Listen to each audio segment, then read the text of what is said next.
ఆంధ్రప్రదేశ్లో జరిగిన ఎన్నికలు వైసీపీ కొంపముంచాయి. జగన్ మేనియా పనిచేస్తుందని, సంక్షేమ పథకాలు గట్టెక్కిస్తాయని, సామాజిక న్యాయం తమకు న్యాయం చేస్తుందని భావించిన వైసీపీ చివరికి చతికిల పడింది.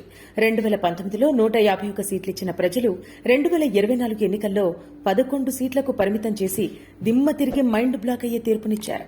ఈ తరుణంలోనే ఓటమికి గల కారణాలను ఎవరికి నచ్చినట్టు వాళ్లు ఆలోచిస్తున్నారు. కానీ అన్నింటికంటే అసలు కారణం జగన్ చుట్టూ ఉండే కోటరీనే ఆయన ఉట్టిముంచింది. జగన్ అధికారం చేపట్టిన నాటి నుంచి నేటి వరకు చేసిన ప్రతి పనిలో జగన్కి 10% ప్రమేయం ఉంటే చుట్టూ ఉండే కోటరీది 90% పాత్ర ఉంటుంది. అటు ప్రజలతో పాటు ఇటు పార్టీ నేతల్లో కూడా జగన్పై వ్యతిరేకత రావడానికి ప్రధాన కారణం కోటరీలో ఉండే ఆ ఇద్దరే అని నేతలంతా గళం విప్పుతున్నారు. వారి వల్లే ఈ స్థాయిలో పార్టీ దెబ్బతిందని వైసీపీ నాయకులు తీవ్ర ఆరోపణలు చేస్తున్నారు. కనిపించే సీఎం జగన్ ఒకరైతే కనపడని షాడో సీఎం మరొకరున్నారు. సీఎం తర్వాత తానే సీఎం అనేంత రేంజ్లో బిజీగా గడుపుతూ ప్రతి ప్రభుత్వం మీటింగ్లోనూ ప్రైవేటు మీటింగ్లోనూ తానే కనపడేవారు.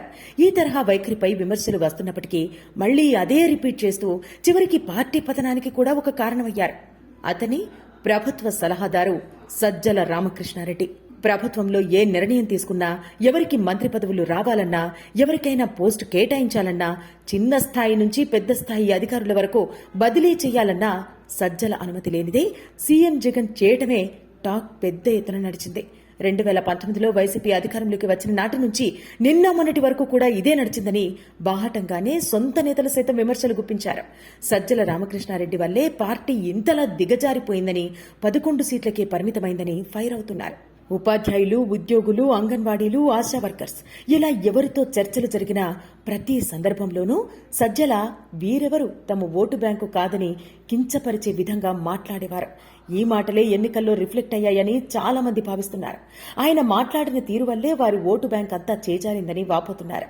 పార్టీ ఓటమికి పూర్తి బాధ్యతంతా సజ్జలపైనే ఉంటుందని సొంత నేతలే నిప్పులు చెరుగుతున్నారు. సజ్జల తర్వాత ఆ స్థాయిలో పార్టీ ఓటమికి కారణమైన వ్యక్తి ఎవరా అంటే సీఎంఓలో ఉండే ధనుంజయ రెడ్డి వైపే అందరి వేళ్లు చూపిస్తున్నాయి.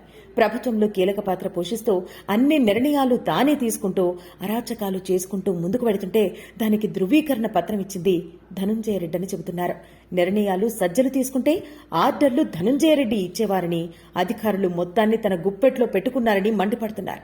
జగన్ ఓటమికి కారణమైన ప్రతి తప్పులో ధనుంజయ రెడ్డి హస్తం కూడా ఉందని బహిరంగంగానే ఆరోపణలు వినిపిస్తున్నాయి. ఈ వ్యవహారంపైనే వైసీపీ మాజీ ఎమ్మెల్యే మీడియా సాక్షిగా కుండ బద్దలు కొట్టేలా మాట్లాడటం ఈ ఆరోపణలను నిజం చేస్తున్నాయి. వైసీపీ ఓటమి తర్వాత ప్రెస్ మీట్ పెట్టి మాట్లాడిన రాజానగరం మాజీ ఎమ్మెల్యే జక్కంపూడి రాజా ధనుంజయ రెడ్డిపై తీవ్రమైన విమర్శలు చేశారు. సీఎం జగన్ ని కలిసే అవకాశం కూడా తమకివ్వలేదని, తానే సీఎంలాగా బిహేవ్ చేసేవారని ఆందోళన వ్యక్తం చేశారు. మొత్తానికి జగన్ ఎంతగానో నమ్మిన సజ్జల రామకృష్ణారెడ్డి, ధనుంజయ రెడ్డిలు తమ సలహాలు, ఓవర్ యాక్షన్తో ఆయనకు పొలిటికల్ ఫ్యూచర్ లేకుండా చేయటంలో సక్సెస్ అయ్యారు.